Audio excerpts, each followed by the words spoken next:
this is an exciting morning for me. It's the second collaboration I've had with Mary. We did a session on unconscious bias about 18 months ago now, actually. So maybe we'll see if we can reshare that webcast as well. But today's focus is on workplace resilience, which I think is quite timely, very topical as well. Year-end discussions around objectives for the year ahead. Having worked in staffing for many years and seeing the changes that sort of impact on the staffing market, the challenges of the last couple of years has probably created many more challenges than I can potentially remember in comparable periods going back. But I think as a leader, as a manager working within a team, dealing with the level of complexity and the challenges and how frequently they've been coming along, makes this type of content, I think, really rich and powerful. And that's certainly personally I'm looking forward today to see what Mary's got for us in terms of her guidance and advice and practical sort of tips that she can walk us through. So just a quick introduction. So Alex Hall, I look after our outsourcing division here at Page Group. So this is part of Page Group that looks after our clients' recruitment activities. So our people will be on site within our customers' teams, in their HR teams, typically owning the talent acquisition and talent management. So personally, that presents a challenge for us in terms of looking out for our employees and their well-being and their resilience, because often it's quite a virtual environment we're working in.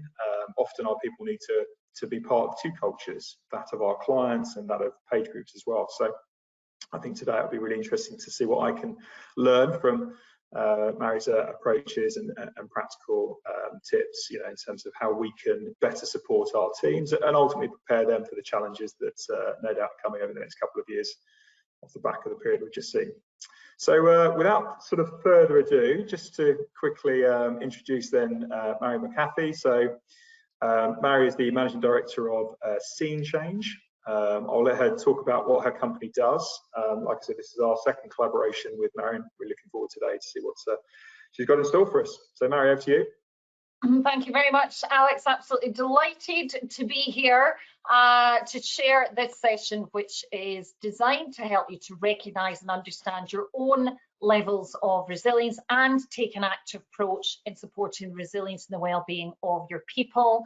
And as you know, we're all different. We all experience stress in different ways, and things that distress some people will motivate other people. We all have different personalities and different tolerances for challenge.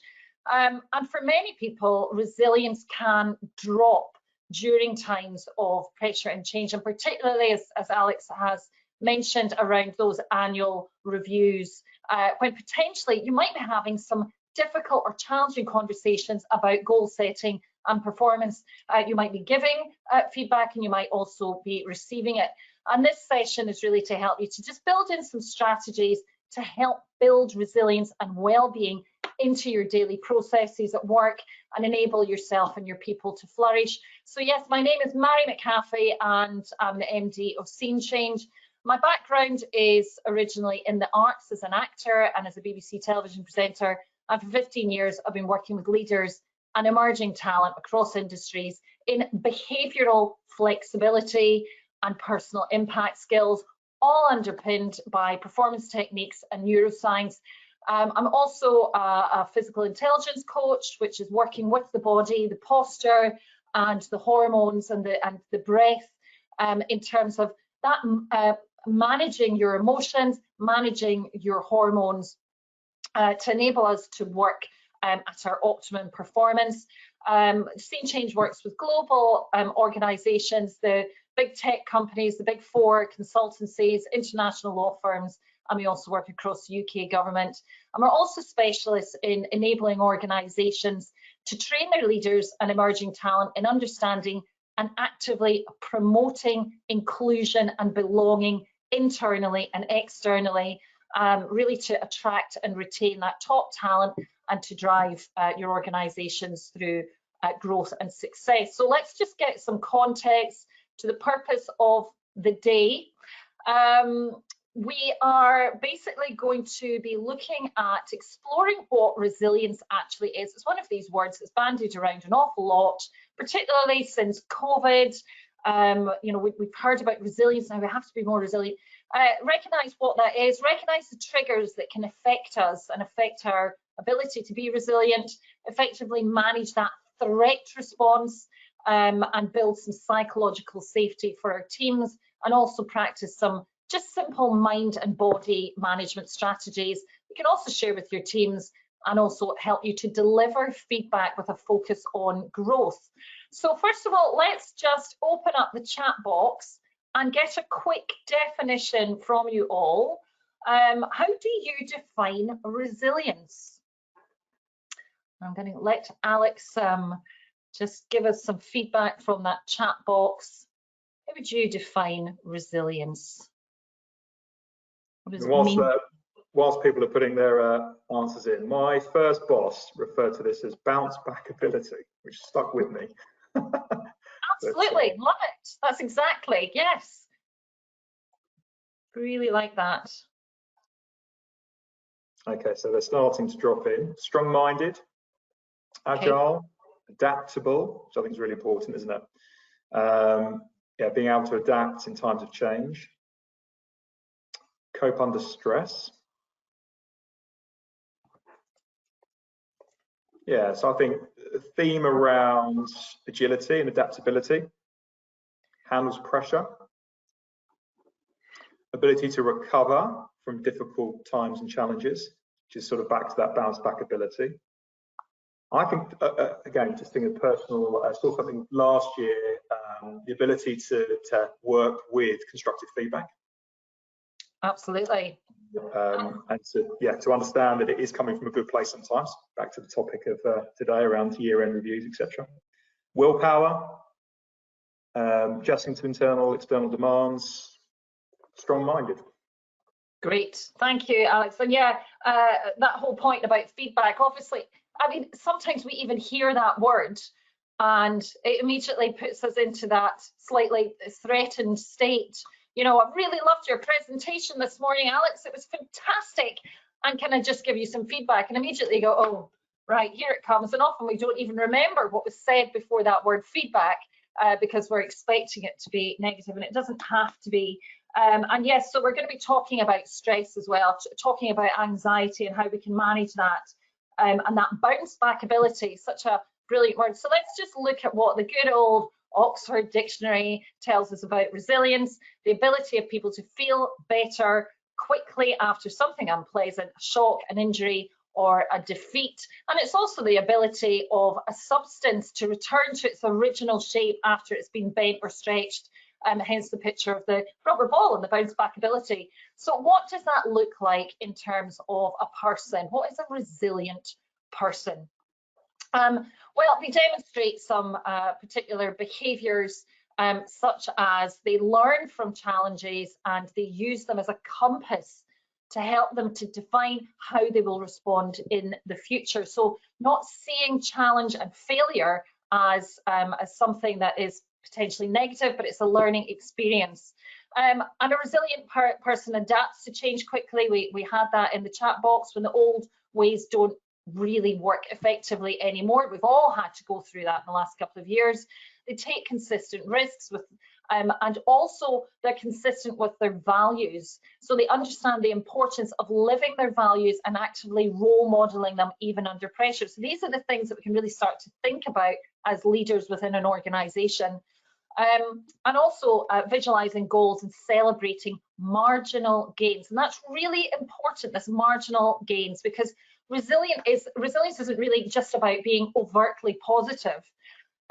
Optimism is very important, but the optimism that is needed for resilience is about being able to look at challenge objectively and to find ways to overcome those with small adjustments. And one of the best examples I want to share with you was seen in the 2012 Olympics, where when we think about marginal gains, so those 1% increments of success to get you over the line, so that it can also lead several different areas of your life, can then lead to success over time. So looking back to 2012 Olympics, the British cycling team gained 34 medals across the Olympics and the Paralympics. And of course, controversy surrounded the success. The Olympic Committee went, Britain cycling, hang on a minute, what's going on here?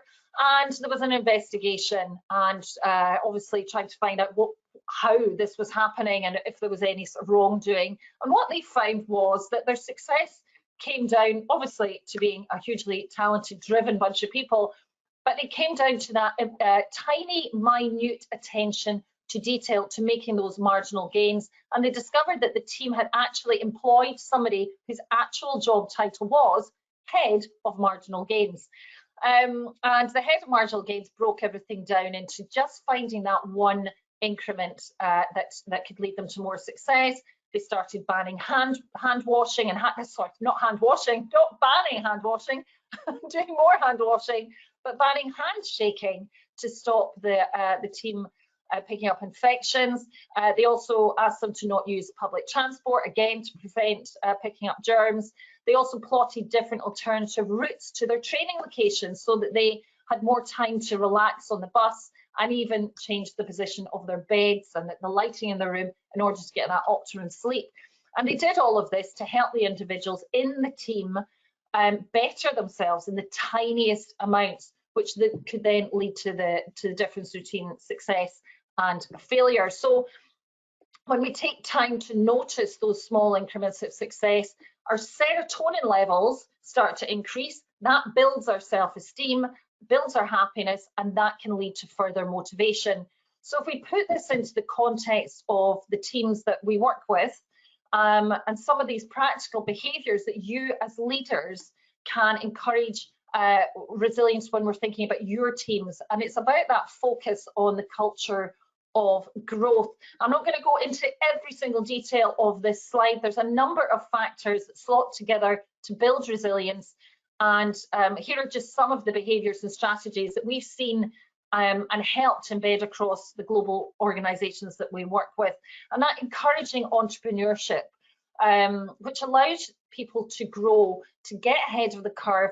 Everybody has to adapt to challenging and changing markets and demands. So it doesn't matter what kind of background you're from, what kind of industry you're working in, whether it's banking and finance, or whether it's people development. It's really thinking about how do we encourage entrepreneurship and allowing people to come up with new ideas, because the world is moving very fast, as we know, and focusing on strengths and finding roles that fit people to maximise their talents, building a culture of responding quickly based on facts and not driven by emotional reactions. And I'm just going sort of clockwise around the circle there. Role modeling work-life balance. If they can't see it, they can't become it. We all talk about work-life balance, but if you're still firing emails out at 11 o'clock at night, what messages from your shadow are you pushing forward? I'm thinking about developing strategies to manage pressure, and I'm going to share some of those with you today. Encouraging collaboration across teams and functions, and tapping into the diversity of your people, their backgrounds, their operating styles, and seeking those other perspectives. And also creating a culture of feedback. We have talked about feedback already, Alex, this morning, and it can be that very emotive word, and it can also feel like a negative word, particularly when we're coming up to those end of year reviews. So how do we take the heat out of that? And we can do that by that continual feedback throughout the year, where it's expected and it's useful and it's wanted. And also using failure as a productive tool for growth, and I will explain that as well shortly, which takes us full circle back to entrepreneurship. And when people feel safe to fail fast, they can readjust, pivot even, move quicker, learn from the challenges that they've had, and be more effective the next time. And of course, there are days sometimes when individuals, every single one of us, find it hard to move forward. So let's just look at what actually happens when things go wrong. And stress occurs when, as it says in the slide, perceived demands upon an individual exceed their perceived ability to cope. And this, of course, affects thinking, mood, emotions, and therefore our behaviours. So let's just take a glance at some of the stress factors that we have to navigate at work and in life in general. And I'm not going to read all of these out. Some will resonate with you more than others. But particularly if we look at challenging conversations, we were talking about feedback, that can be a huge stress factor, you know, building anxiety in people. Not only do we get anxious about the event before it happens, we can often catastrophize about it. And this is if you're giving feedback as well as receiving it, and worry about the impact of that conversation before we've even had the conversation, so that when we go into the conversation, we've already got a lot of negativity around that. And we really need to prepare people to alleviate that pressure. And that all comes down to preparing and practice, and really making sure that you've prepared ahead for that, and even practice with a colleague when it comes to thinking about being able to pivot and adjust in the moment. And then if we look at some of the internal influences that can lead to stress, there's many of them, of course, and we're all individuals, so we have a huge list. I've just picked out a few from here, but particularly when we're feeling undervalued, that is a huge factor. When we don't feel valued, our motivation drops, and with that, our ability to achieve is also undermined and can lead to even more pressure. So it's really thinking about how do we value our staff? How do we help people to feel valued and shout about it and talk about it? And as managers of ourselves and of others, we need to acknowledge those challenges. We need to accept them, own them, and put the strategies in place to move forward towards some solutions. So I'm going to move on to looking at, is there anything in the chat box that we need to be aware of, Alex, or anything that's come up there? Oh yeah, I think there's an interesting comment, and actually ties into this feedback loop that we were talking about earlier, but someone commented on my bounce back ability note just around, well, actually, it's less about bouncing back, but the ability to stretch and increase capacity. You know, so to learn from your feedback and the challenges that you've been through, and to come out the other side better equipped, to adapt or push further or whatever it might be. So that's an interesting note, and again, I think certainly worth a shout out. And then there's a note that's popped up from the questions here. We could probably pick up this one now, actually. How can we manage those who feel undervalued when they don't speak out? And I know we were thinking about coming to this later on, but the quiet quitters, we were talking about this in our preparation call last week, weren't we? But yeah, thoughts there? Yeah, so it's about really focusing on strengths, and I think it does come down to that continual feedback as well. When we build relationships with people at work, and we do talk a lot about this is about our behaviours as well as leaders. We're getting to know what the challenges are with others. It's not all stacked up to the end of year review where we're going to say, I'm just going to dump some feedback on you. It's actually really understanding on a daily basis what people's challenges are, because the whole point of this is when we're recruiting people, when we're bringing people into the organisation, you've invested in that talent. How do we keep it? Because yes, we've got a lot of quiet quitters. We've got people that are, screaming and shouting for the hills and leaving organisations. And it's about that connectivity, being able to feel safe in the organisation, being able to open up and say, actually, these are the things that I need in place in order to be successful, and feel that they're psychologically safe, which I will go into very shortly. So yes, it is a huge factor if people are feeling undervalued, and that is really up to us as leaders to start to notice the successes and to talk about them and make sure that we're building that culture of growth. So let me just share just a little quote here by thought leader John Allen Paulos. Is uncertainty is the only certainty there is, and knowing how to live with insecurity is the only security. So that was a quote from actually celebrated mathematicians, so not just a philosopher, a mathematician, which is very much about, you would think, all about certainty, but this is the understanding that there is no certainty. How do we learn to live with it? Well, I want to share with you VUCA, which is an acronym that stands for volatility, uncertainty, complexity, and ambiguity. And it was first used by the US military to describe the collapse of the USSR in the 90s. Suddenly there wasn't just one enemy. We were living in this environment where every day there's something changing, and we have to pivot and be able to understand that we're living in volatility and all of these things that you see on the screen. And that is not just externally, but it's also psychologically and mentally. So the effects of VUCA have an influence on everyone in your organization. And to mitigate those effects, we need to turn them into opportunities and be able to demonstrate your own capabilities to navigate through chaos. And that's where it comes down to your leadership as well. So when we have volatility, we need to help people to move through to vision and creating a vision of success, creating those small steps, those small increments of success for the future. Because the speed of change is so rapid, we need to move forward, and it's hard to take those lessons from the past and apply them to the future because everything is changing so fast. So to manage that volatility within yourself and your clients and your people, you need to create some vision and really help people to grasp onto that future focus. And then when we're thinking about uncertainty, well, that's a lack of predictability. No one knows what's going to happen next. I mean, certainly in the last year, in 2022, so many things happened that we could not have predicted. So it's about opening up to that growth mindset rather than fixing yourself and saying, I can't change, I can't accept this, because it's how we operate and it's how we live. And it's about talking about that in organizations as well.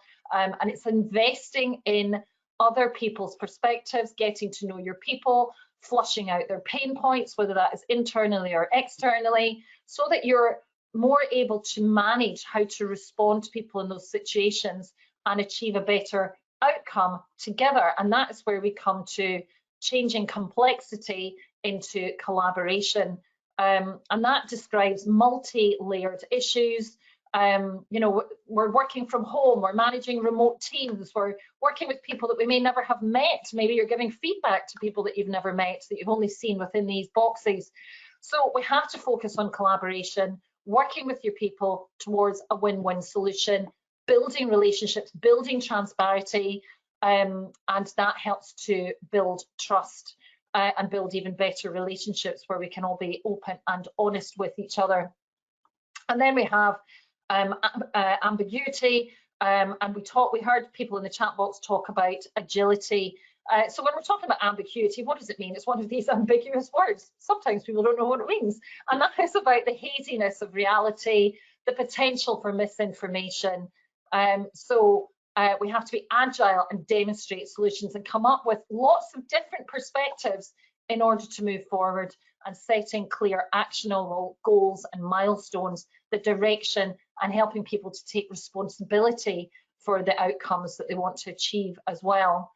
So when we're thinking about resilience, inclusive leadership, that culture that we're trying to embed, let's look at what some of the most resilient and high-performing teams are. And when we think about that, I'd like to introduce you to Project Aristotle at Google. And this was named after the famous quote, "The whole is greater than the sum of all its parts," by Aristotle. And Google was really looking at what are the differentiators between our regular teams and our most high-performing teams. And they learned that there were 5 key dynamics that set those successful teams apart. And it started with dependability. Can we count on each other to do high quality work? And can we count on each other to do it on time and do as we said that we would?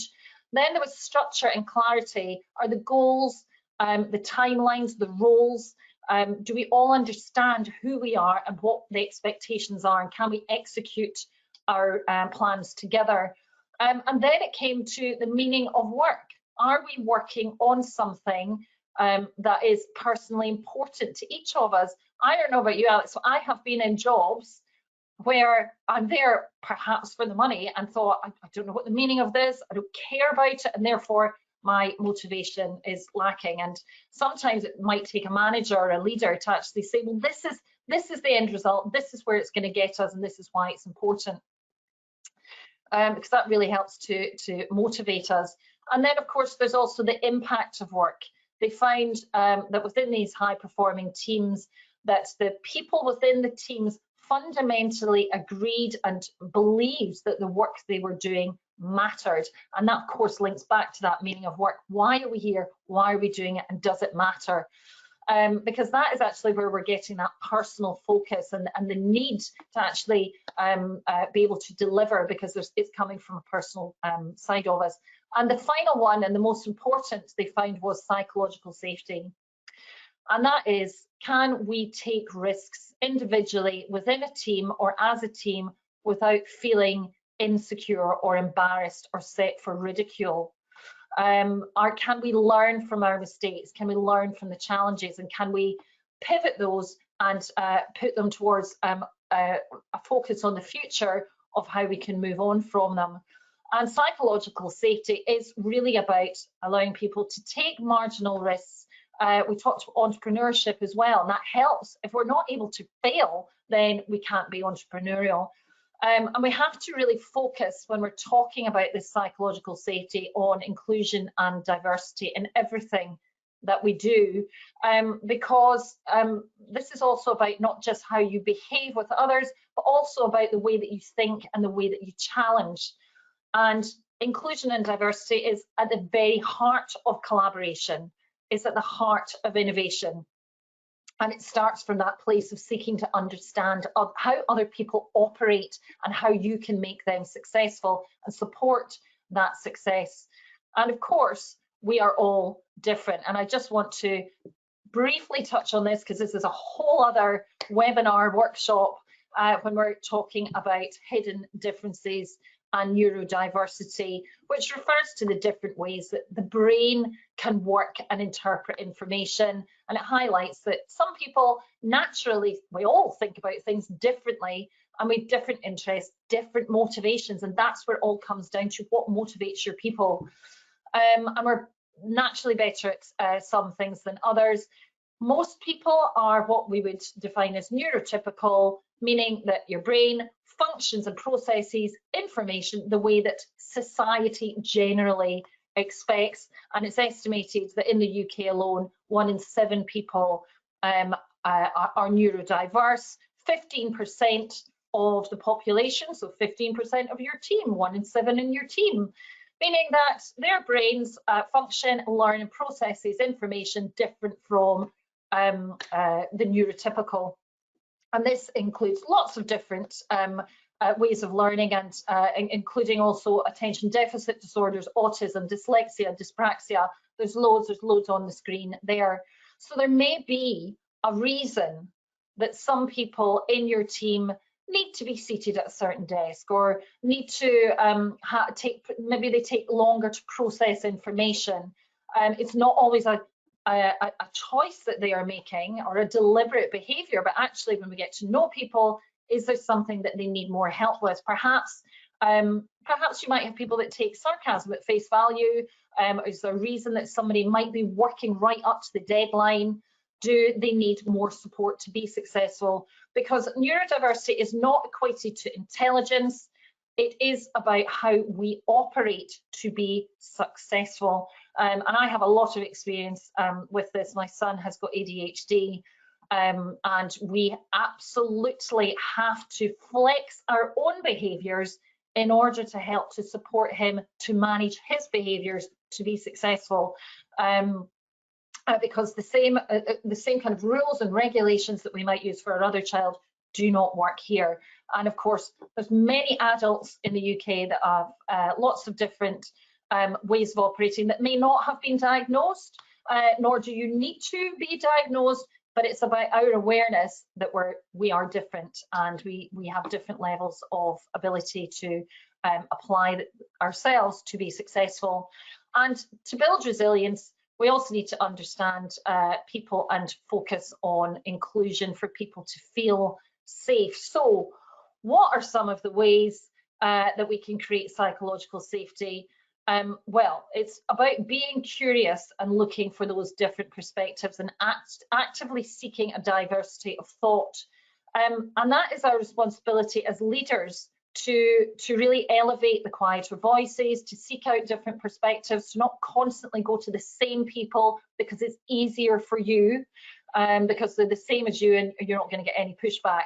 So we need to be role modeling those behaviours that we're looking for input from lots of different areas, and seeking to understand in order to respond and not to react. And I just love that, because when we focus on empathy, it allows other people to share their perspectives. And it may not be a perspective that you particularly agree with, or one that you might put into action, but allows all the voices in the room to be heard, allows the challenges to be laid bare. We've all sat in meetings, or we've all kind of heard from leaders where you know, they want us all to be on board, and we're sitting there crossing our arms going, well, I'm not. But actually, we're not possibly always given the opportunity to talk about it. So it's having those open and honest conversations, withholding your own opinion until the end of the discussion. How many times have you perhaps yourself as a leader, or been in a situation where the leadership team has all gone into that office and you know, had whatever conflab they've had, and they've walked out and said, we've had a great idea that we want to share with you, and we really want to know what you think. So just even in the position of that language, we've had a great idea, instantly puts the rest of the team in a position of not feeling particularly psychologically safe, because they think, well, I can't push back because they think it's a great idea, even though it might not be. So some of that is about the language that you're using as well, withholding that opinion, and also employing the phrase, what are we not seeing here? Tell me, this is an idea that we've had, this is something we're thinking about implementing, really want to get all your perspectives on it, what are we not seeing? And you may actually ask people to go even further and ask for an opposing view. I want you to pick this apart and tell me what's wrong with it, because this is how we build those collaborative teams, how we build resilience in people as well. Also building trust and connection, showing your appreciation. So we were talking about the people that feel undervalued, even praising some behaviours that may not even be connected directly with their jobs. It could be, do you know what, I noticed with some of the new team, the new starters, you were being really inclusive. I saw that you were taking them under your wing. I really noticed that you were you know, helping them to understand how we operate in this organisation, and I think that was a really great thing that you did. So getting to know your people, getting to also know their strengths, and that goes back to seeking to understand and investing in people, and also keeping learning and encouraging your team to take ownership of the same. So learning creates an ability to also share, creates that progressive culture, and encourages everyone to seek other perspectives and keep up with the changes, because we're going through change at all times. And that's how we really create these teams. So when you're thinking about those end of year reviews and the impact that they have on yourself, on others, there's a number of easy preparations that you can make to keep your stress levels down and increase the motivation in others. And I'm not going to go massively into stress, but actually this is what happens. The hormone that creates stress in our bodies is cortisol, and it plays an important part in what the body does. For example, regulates blood pressure, increases your blood sugar, your glucose, and controls your sleep and your waking cycle. And sometimes your cortisol levels can get out of control. If you're under constant stress, you know, this alarm button can often stay on and can derail some of your body's functions, and you know, how you react to challenge, and can lead to a number of problems. We tend to react rather than respond. It can lead to anxiety, headaches, memory and concentration problems. So it's really being very careful with our well-being of our staff and doing some well-being check-ins. There's an organisation that we are working with. This is part of their culture and their language, is let's do a mental health check-in or a well-being check-in, and every person in that organisation takes responsibility for that. So you can see that the active management of your cortisol levels, your stress hormone, can actually make a huge impact to your well-being. And there's of course lots of external stressors that, you know, just breathing alone is not going to solve the world's problems, but it does help with that body management of how we respond to situations. It can help with that stress, and also it helps you to think about the future and motivate you. If you watch athletes before a race, notice how they're steadying their breathing, they're really focusing on their breath. We excrete 60% of the toxins in our bodies through our breath alone. So deep breathing helps to expel that CO2. So our rational brain is oxygen hungry, so the breath really helps to maintain that mental clarity, because when we get into that fight or flight amygdala hijack response, all the breath is going and we find it very hard to focus, and therefore sometimes we might react to things in a way that we hadn't planned. So if you're feeling panicked, overwhelmed because things are not going right, your heart is racing, you feel exhausted, I'm just going to do a quick exercise with you, and I'm going to make sure that you're doing it, Alex, because you're the only person I can see on my screen. This is a way of just calming everything down. You can do this before you go into a meeting. You can do it to recover after a meeting. So what I would like you to do is just really think about, when I say diaphragm, this is your diaphragm here. It's that muscle just underneath your rib cage. So when I say take a deep breath, what we don't want to see is this and the shoulders going up, because that constricts your throat and your ability to breathe. So we're thinking about breathing down and out. So let's just take a couple of deep breaths in through your nose and out through your mouth. Into your diaphragm and out through your mouth. And I'm hoping you're all doing this. Take the opportunity while you're here to do that. Now what I'd like you to do is to just slowly take a deep breath. It's up to you how you manage that. Mine is usually to about a count of 7. So actually it's about 4. So 7 would be too much. Taking that deep breath, holding it for a second, and then breathing out through your mouth, almost as though you are blowing out a birthday candle, but not quite. You're flickering a candle. So breathing in for 3 to 4 seconds, holding it for 1 second,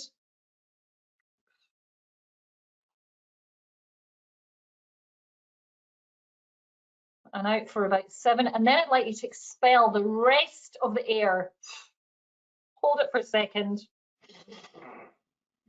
and then breathe in. So it's almost at the top, you're holding it, then you're expelling it slowly for about 7 seconds, expelling the rest of your air, holding it for a second, and then breathing in. And there's lots of different benefits to this. I'll just let you continue with that slow breathing. Often you can do this just before a call, before an appraisal or a presentation. I do it before a webinar, just for a couple of minutes or even sort of 60 seconds. I often also expand my posture as well. So taking on a power pose, I wouldn't necessarily do this in a meeting, but you can certainly do it beforehand. And what that does is help to increase your testosterone and lower the cortisol, and really helps to get you grounded into your body to take control and also increase your confidence. And when you feel confident, you look more confident as well. And it helps with those management of the hormones as well. So when we get into that better, and there's lots of apps out there that you can use, but breathing is totally free and really a wonderful way to help to manage those stress levels. And when we're in a better place physically and hormonally, we have to start thinking about the language that we're using potentially in those stress-inducing situations. And I know lots of the people that will be on this call may have had some coaching training. So this is just a great refresher to help you to support your colleagues. So you have a choice in terms of language. One size doesn't fit everyone, and we have to be aware of that flexibility. We're talking about behavioral flexibility, language flexibility, and really think about the outcomes that we want for the other person as well for ourselves. So when we get into telling mode, that can be useful when perhaps you have an underperformer or you need somebody to do a definitive task. So very much, this is what I need you to do. And then we have a mentoring approach, which is about you sharing some perspectives and experience and allowing the other person to find their alignment. So in my experience, or you may want to consider, or perhaps I can connect you with somebody that might be able to help you.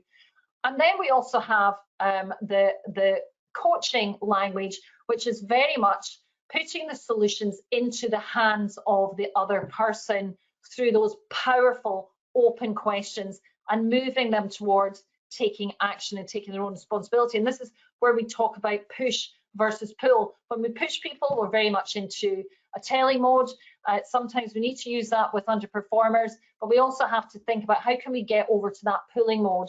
Because actually, when we do push people and continue to push them, very often we'll get pushed back. So it's about thinking about the language of compelling people to take responsibility. And when you do have to give feedback, which you do, there are ways that can lead to resentment, and there's ways that can lead to clarity and confidence and a way forward. And this is a great model that we use, and we use it in most of our training courses. Is, do you know what went well? I'm going to share what I saw, what went well, the things that you did well over the last year, over the last 3 months, or what you did this morning in that presentation. And the best part of that was, so being very specific with that feedback, so that the other person can really take it on board, because we actually are more susceptible to positive feedback than to negative, and we're more susceptible to negative. So we need 5 times more positive feedback than we do negative. And then it's moving on to, so what went well? Great, and even better if. And that sometimes can alleviate using that word feedback. So what went well, Alex, in your presentation, and can I now give you some feedback?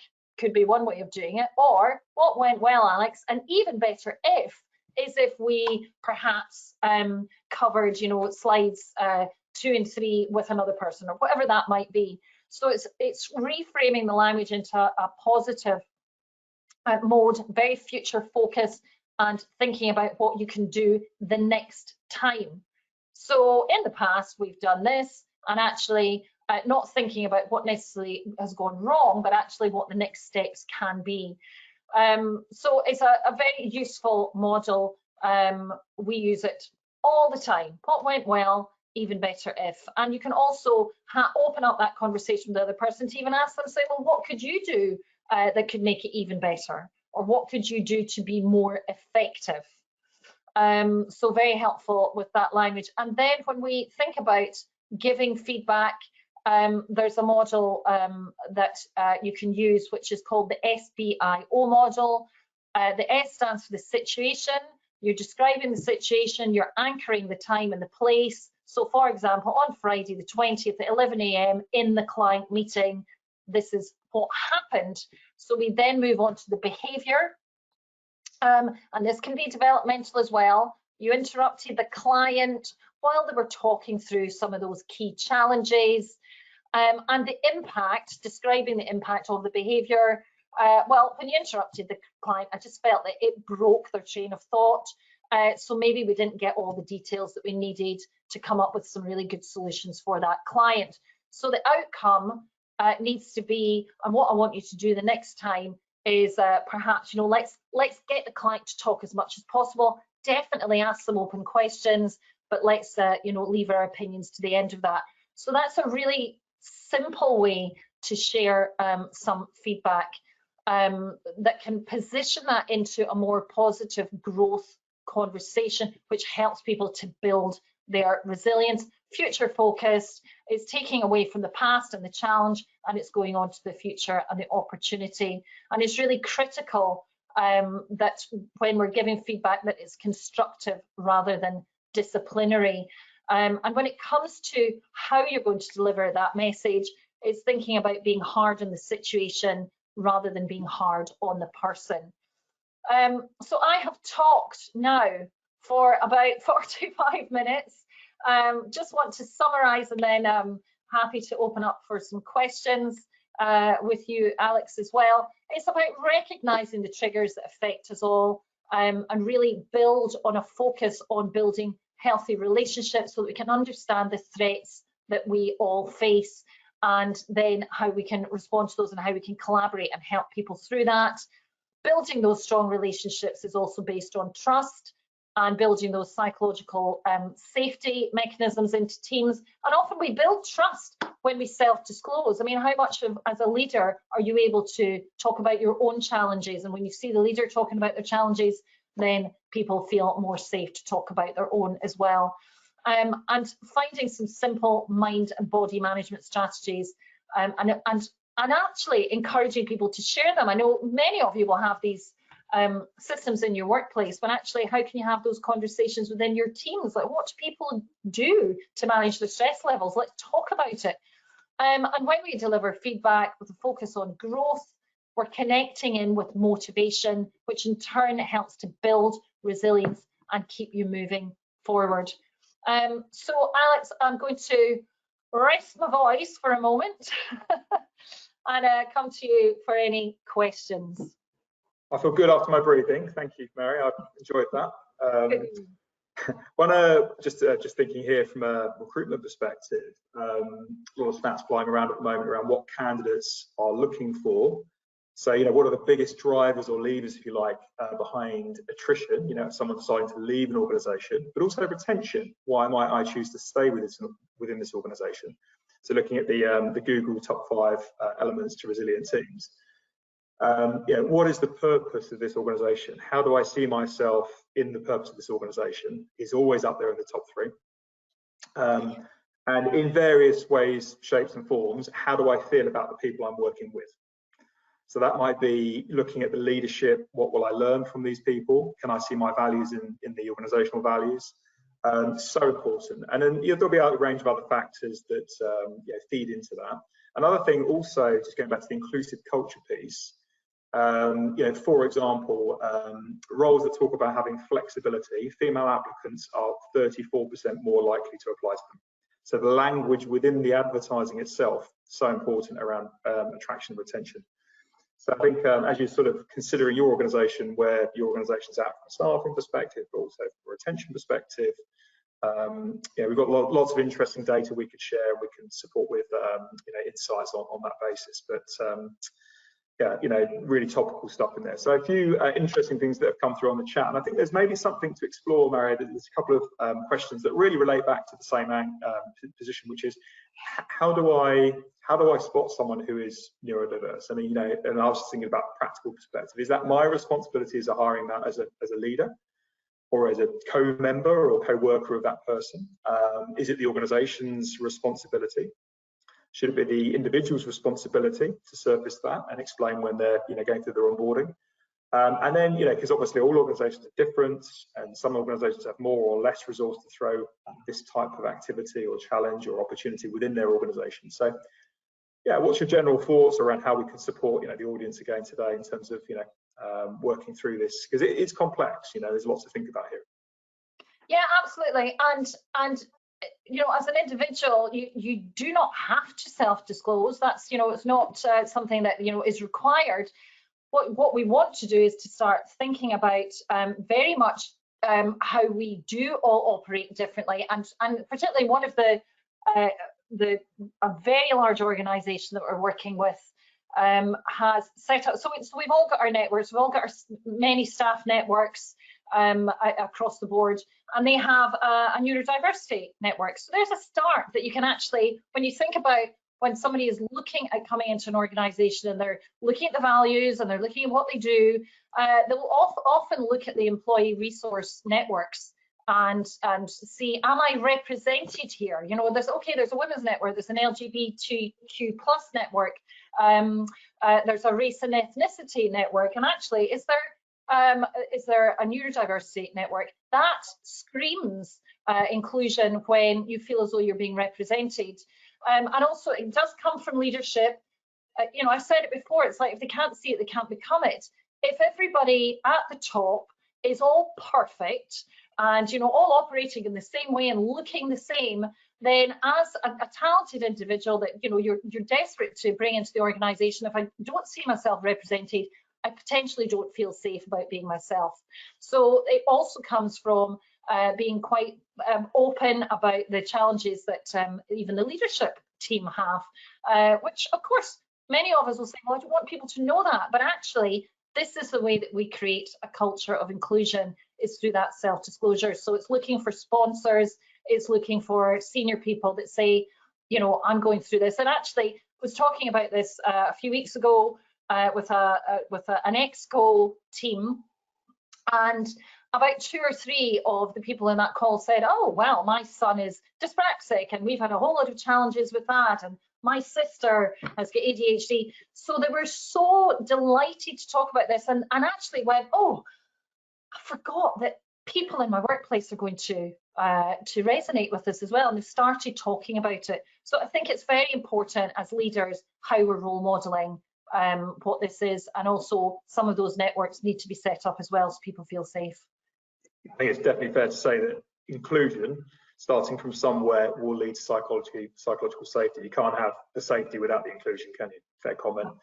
And then there's a couple of other, yeah, again, just on the sort of practical side. So, you know, on the flip, you know, on the flip side, how can I open up that conversation to senior management if things are not going well? You know, how do I feed back up the line? And equally, you know, if I feel that I'm not in a great place, how can I position, you know, well, what is my plan? How's the organisation going to help me move forward in my role or with my challenges? You know, so again, managing the feedback when things aren't going particularly well, and that could be around how you feel your team or department's being run, through to actually, I feel that I'm not performing as well as I would like to. So again, just any sort of practical thoughts there? Yeah, again, it's the language that we use, and it's setting everybody up for success. I mean, we can go and we can report back to management and say, well, this isn't working and that isn't working, and it's your responsibility, and, you know, I'm not performing because, which again, you can imagine is just going to put people's backs up.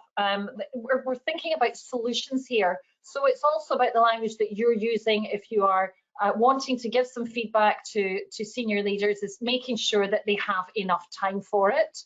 And really being quite honest and preparing for that in advance to say, I would like a conversation, really want to explore some feedback that I have or things that I have noticed, because I think it would be helpful in terms of our future growth, my growth, the team's growth, in order for us to look at some of the challenges and unpick them. So if you're kind of positioning it in that forward-thinking way, that is going to resonate better with the leadership teams to actually say, well, this person might have a point. So we're going in there and we're actually saying, you know, again, positioning it from a place of positive intent. What I think is working really well. So going back to that, what went well, what is working well is this. And actually what I think we could do even better could be this, and I'd be very interested in maybe exploring a further conversation about that, or maybe doing a survey. And I've heard some things, you know, having discussions with other people in the team, and we feel there may be a room for growth here. So again, it's positioning it as, you know, collaborative language, even with people in the leadership team, to say, I'd really like to explore this further. Languages. Yeah. Absolutely.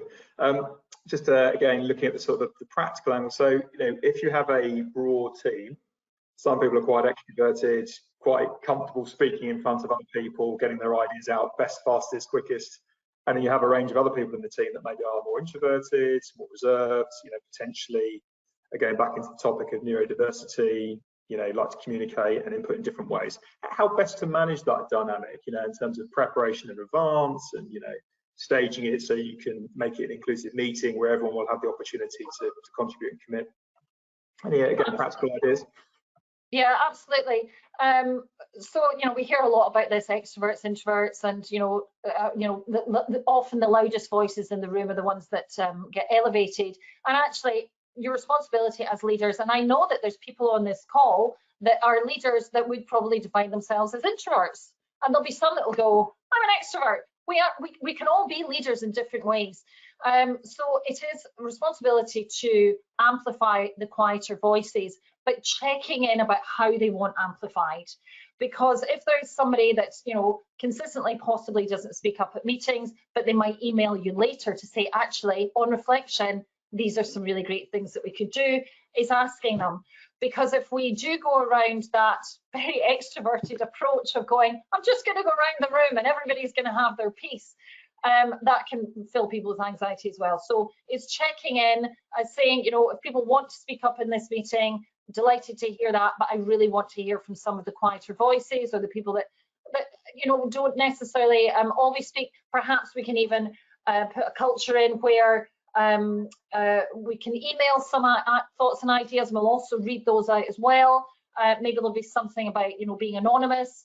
But making sure also, if you know that somebody in your team perhaps has anxiety about speaking up at meetings, even if you're not the leader, is actually thinking, how can I approach that person and say, how are you feeling about this meeting? You've got some great ideas that you want to share. Would you like me to share them on your behalf? Just to, you know, talking about a conversation that we had earlier. So there's lots of different ways. It is really noticing and building those relationships and understanding how people are communicating. So you really have to spend some time with the team, even if it's online. Good. I think just time maybe for one more. What do you think, again, just me sort of had this conversation with a client fairly recently. What's a lot of discussion and debate, I think, within organisations around what the right time frame is, or reciprocal timeline is for reviewing performance. And again, let's assume that, you know, it's a services organisation or something, you know, sort of a fairly mainstream, medium-sized company. What's your view around how frequently organisations should be checking in with people to talk about not just the performance and their development, but also how they're feeling, how they're getting on, the well-being, you know, how they're feeling about their day jobs, the resilience piece, you know. What's your view on this, Mary? Because I think lots of organisations struggle with too much frequency, but equally lots of organisations struggle with the fact they're not connected enough to their people. And I think it's a really tough balance, isn't it? And I suspect the answer is fairly nuanced. But yeah, any views for the audience? Yeah, absolutely.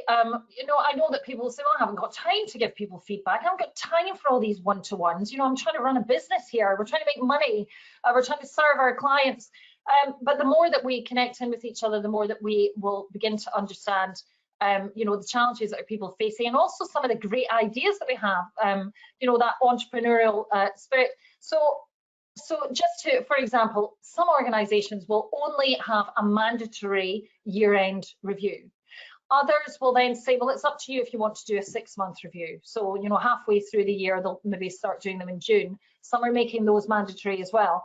But the problem with just having 2 reviews a year is we're saving up all of this feedback, so that if we were having a review right now, Alex, I might say to you, well, I think you'll find last August, Alex, when we were in that meeting, what you said to the client was this.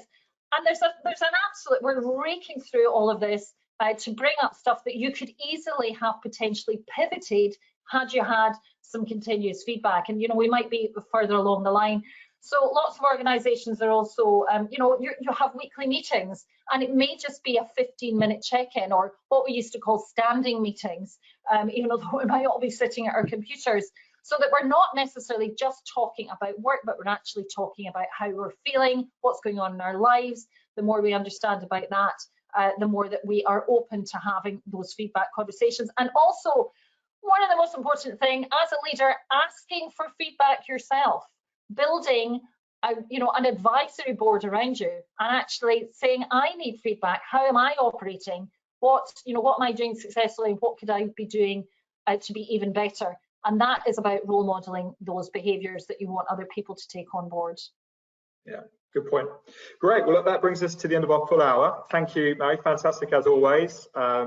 Certainly, I always enjoy the energy and the verb that you present with. Lots of practical detail in the slides. We'll be sharing those fairly shortly. Clearly, feel free to follow up with Mary if there's anything around the content today that has interested your organisation. I'm sure she'll be delighted to talk further. And anything on the practical staffing side that we can support on a page group, please feel free to reach out. But we'll be sharing the content fairly shortly.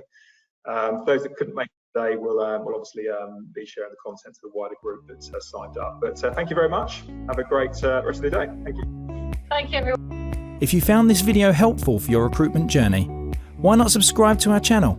And don't forget to tap the bell to get the latest videos first.